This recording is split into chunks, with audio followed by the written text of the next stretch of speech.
নমস্কার।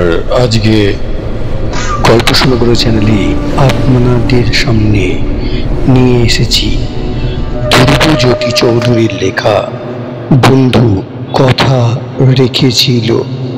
শুরু হচ্ছে আজকের গল্প বন্ধু কথা রেখেছিল।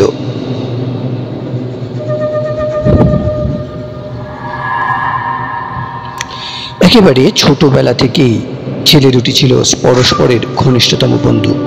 একটি বড় সরকারি স্কুলে পড়তো তারা। কেউ কাউকে ছেড়ে এক দণ্ডও থাকতে পারতো না। তারা শপথ করেছিল তাদের এই বন্ধুত্ব আজীবন বজায় থাকবে। শুধু তাই নয়, নিজেদের আঙুল কেটে সেই রক্তে এক অঙ্গীকারপত্রও স্বাক্ষর করেছিল দুজন।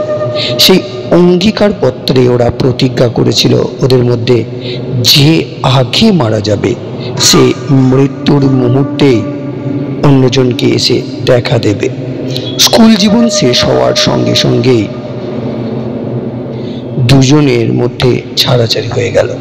অত্যন্ত ভারাক্রান্ত ও শোকার্ত হৃদয়ে মিস্টার বি কে চলে যেতে হলো আইন পড়তে, এবং তার অভিন্ন হৃদয় বন্ধু উইলি যোগ দিল সেনাবাহিনী। ছাড়াছাড়ি হওয়ার আগে অবশ্য দুই বন্ধু প্রতিজ্ঞা করেছিল ওরা চিঠিপত্রের মাধ্যমে সবসময় পরস্পরের সঙ্গে যোগাযোগ রেখে চলবে। প্রথম দিকে সত্যি সত্যি ওরা পরস্পরকে দিনে দুখানা চিঠি লিখত, কিন্তু যতই দিন যেতে লাগলো ওদের চিঠিপত্র লেখাও ততক্ষণে কমে আসতে লাগলো। প্রথম দিনে একবার, পরে সপ্তাহে দুবার, এরপর উইলি যখন ভারতবর্ষে চলে গেল তখন চিঠিপত্র লেখা আরও কমে গিয়ে শেষ পর্যন্ত তা বন্ধই হয়ে গেল। মিস্টার বি লন্ডনের এক খ্যাতনামা ব্যারিস্টার হয়ে উঠলেন, আর বন্ধু উইলি ভারতবর্ষের সামরিক পেশায় ব্যস্ত রইলেন। দুজনের মধ্যে আর কোনো যোগাযোগ রইল না। সেই নিবিড় বন্ধুত্ব কোথায় যেন মিলিয়ে গেল। বহু বছর কেটে গেলে তারপর একবার বড়দিনের আগে মিস্টার বি অনুভব করলেন কাজের অত্যাধিক চাপে তিনি খুব ক্লান্ত হয়ে পড়েছেন।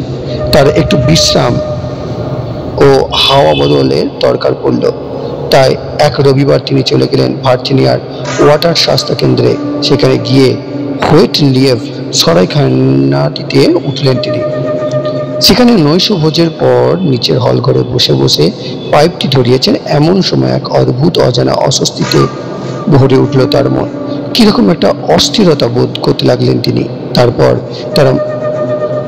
তার মনে হলো জানলার বাইরে থেকে কে যেন উঁকি মারছে। মুখটা তার খুবই চেনা, কিন্তু মুখটা যে কার সেটা আর তার কিছুতেই মনে পড়ল না। এই জন্য তারা অস্বস্তি বেরিয়ে গেল। শেষ পর্যন্ত আর থাকতে না পেরে মিস্টার বি গ্যাসের বাতি থেকে পাইপটা জ্বালানোর পর আস্তে আস্তে জানলার পাশ দিয়ে হেঁটে গেলেন। জানলার বাইরে যে তার চেনা কেউ আছে এই বিষয়ে তিনি নিশ্চিন্ত হলেন। আর একবার জানলার পাশ দিয়ে হেঁটে গেলেন তিনি, আর সঙ্গে সঙ্গে বিদ্যুৎ চমকের মতো সবকিছু মনে পড়ে গেল তার। জানালার বাইরে যে আছে সে আর কেউ নয়, তার স্কুল জীবনের সেই অভিন্ন হৃদয় বন্ধু উইলি। তবে মুখটি আর এখন সেই স্কুল জীবনের মতো নেই। পরিণত বয়সে মুখে যে স্বাভাবিক পরিবর্তন হওয়া উচিত উইলিরও তাই হয়েছে। মিস্টার বি অবশ্য নিশ্চিন্ত হতে পারছিলেন না তিনি ঠিক দেখেছেন কিনা, কিন্তু কিছু যে তিনি একটা দেখেছেন তাতে কোনো ভুল নেই। কিন্তু আসলে যে ব্যাপারটা কি সেটা তিনি বুঝে উঠতে পারছিলেন না। তাই তিনি ঠিক করলেন এর তিনি শেষ দিকে ছাড়বেন। সরাইখানার মালিককে তিনি জানালেন তার খুব অস্বস্তি হচ্ছে, মনে হচ্ছে তার যেন দম বন্ধ হয়ে আসছে। তাই তিনি একটু বাইরের বাতাসে ঘুরে আসতে চাইছেন। ঘরের দরজাটা খুলে বাইরে গিয়ে দাঁড়িয়ে সামনের দিকে তাকালেন। মিস্টার বি চারিদিকে ঘন অন্ধকার, কেউ কোথাও নেই। কিন্তু সামনের দিকে তাকিয়ে থাকতে থাকতে তার মনে হলো সমস্ত অন্ধকারটা যেন এক জায়গায় গুটি এসে সেইখানেই ঘন হয়ে উঠেছে। মনে হচ্ছে সেটা যেন কোনো অন্ধকার সুড়ঙ্গের মুখ। তারপর সেই মুখের ভেতর থেকে বেরিয়ে এলো একখানা আলোকিত চলন্ত ট্রেন। ক্রমশই সেটা আরো বেশি স্পষ্ট হয়ে উঠতে লাগলো। বিস্ফারিত চোখে মিস্টার বি দেখলেন সেই ট্রেনের একটা কামরায় দুজন লোকের মধ্যে প্রচন্ড মারামারি হচ্ছে। একটা লোক অন্য একটা লোককে ঠেলতে ঠেলতে কামরার দরজার দিকে নিয়ে চলেছে। হঠাৎ কামরার দরজাটা এক ঝটকায় খুলে গেল, আর সেই খোলা দরজা দিয়ে তার বন্ধু উইলি ছিটকে বেরিয়ে ওর পায়ের কাছে এসে পড়ল।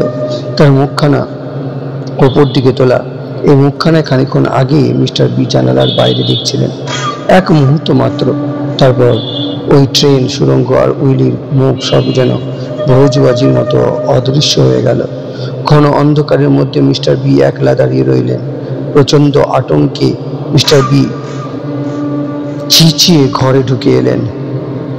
সরাইখানা মালিককে কাঁপা কাঁপা গলায় বলে উঠলেন তিনি, শুনুন মশাই, আমি খুব অসুস্থ বোধ করছি। কেন জানি না, নানা রকম ভয়াবহ দৃশ্য আমার চোখের সামনে ভেসে উঠছে। আমি এখনই লন্ডনে ফিরে যাব, আর এক মুহূর্ত এখানে থাকবো না। সৌভাগ্যক্রমে লন্ডন যাওয়ার শেষ ট্রেনটি তখন চলে যায়নি। মিস্টার বি সে ট্রেন ধরে লন্ডনে পৌঁছেই নিজের বাড়িতে গিয়ে শুয়ে পড়লেন, আর সঙ্গে সঙ্গে গভীর ঘুমের মধ্যে ডুবে গেলেন। সকালবেলা যখন ঘুম ভাঙল, তখন তার শরীর আর মন দুটি ঝরঝরে হয়ে গিয়েছে। আগের রাতের ঘটনার কোনো প্রভাবই আর এখন তিনি অনুভব করছিলেন না। সারাদিন জরুরি কাজের মধ্যে ডুবে রইলেন তিনি। সারাদিনের পরিশ্রমের পর বিকেলে মিস্টার বি পিকাডেলির দিকে একটু বেরিয়ে আসতে গেলেন। হঠাৎ তার নজরে পড়ল উল্টো দিকের ফুটপাথ দিয়ে উইলির ভাই হেঁটে যাচ্ছে। চট করে গত রাতে দেখা দৃশ্যের কথা মনে পড়ে গিয়ে তিনি শিউরে উঠলেন। সঙ্গে সঙ্গে রাস্তা পেরিয়ে উইলির ভাইয়ের কাছে গিয়ে মিস্টার বি তাকে জিজ্ঞাসা করলেন, তারপর তোমার দাদার খবর কি? উইলির ভাইকে দেখেই বোঝা যাচ্ছিল তার মানসিক অবস্থা খুবই খারাপ। সে উত্তর দিল, কি আর বলবো, খুবই খারাপ খবর, যতদূর খারাপ হতে হয়। মিস্টার বি খুব উত্তেজিত ভাবে আবার জানতে চাইলেন, তার মানে উইলি কি মারা গিয়েছে?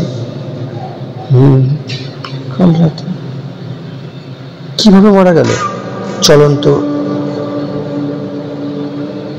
রেল গাড়ির কামরা থেকে পড়ে গিয়ে।